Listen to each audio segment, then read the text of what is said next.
is the voice of SpongeBob SquarePants, and you want to fill your ear holes and your eye holes with Dan and George and the Audio Body Shop. Ah! Meow! Snails like it too. All right, we're back. And you ready to do your tour there, George? Well, I've got the camera up here. Let's see if we can get this camera to show up on your end, because I'm not sure if there is a way for me to confirm that on this end. All right, first we'll start in here. This is the room in which we're actually doing the show. We have our fancy ring light that's putting light on us tonight. A little halo on you there. Yeah, but the primary thing I wanted to show you was some of the really nicely designed aspects of the studio. Let me switch mics here so that we're only going to be hearing me through the primary mic. Okay, for now anyway. Really nicely designed panels on the walls in this room. Like, we've got everything's done in Owens Corning 703. There's not a lick of foam in here.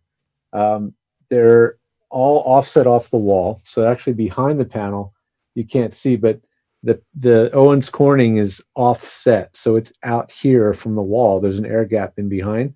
So that gets more performance bang for the buck out of your panels. So that's a nice touch. They said that recently they added the ceiling clouds, and it's called a cloud because it's floating off the ceiling, not actually flush to the ceiling. And that is very effective at controlling reflection off the ceiling as well as low end sort of bass frequency stuff. So that's a good design. Back in this corner in this room is a little cubby where voice actors can bring, and normally this tray table where I'm set up is back there.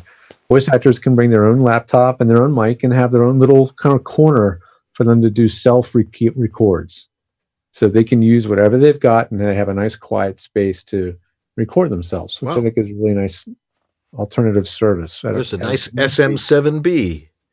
Yeah, right in front of me is an SM7B.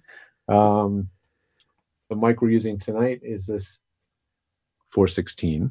Yay. And the reason you're hearing a little bit of bounce is because we're sitting in this side of the room with a window here and a door over there. But if the mic is brought back into the dead zone, it sounds really dead. It sounds really great.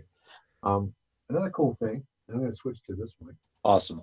Now you should be hearing me from the mic on my phone. Does that sound okay? That's working. Does that sound okay? That sounds fine. Very clever things. They've got like these pipes mounted to the walls, which I think is a really clever thing. It's probably very common in theater to use pipe for lighting and everything.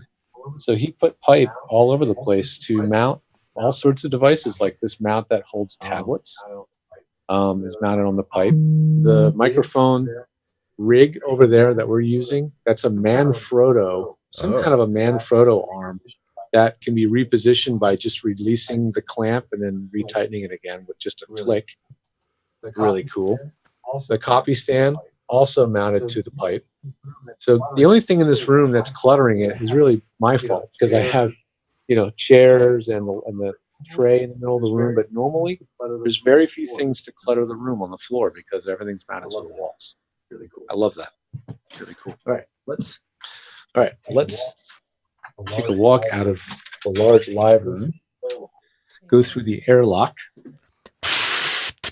and now we're in the control room. How's it coming across now, guys? We got you. You're coming in good, Neil. So this is all right.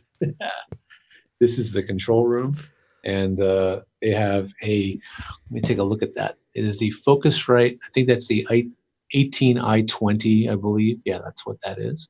The Scarlett interface. Very good quality. It's got enough mic inputs that they can have multiple things going on at the same time. They've got an iMac 21-inch running the show over here with a second monitor attached to it.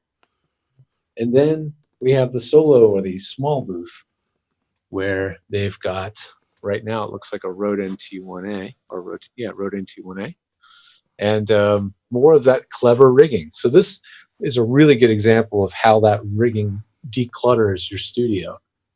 Look at the floor. The only thing on the floor is a couple wires from the mics and the headphones. That's it. No stands to trip on, no booms falling over. Everything is suspended from the wall on pipe.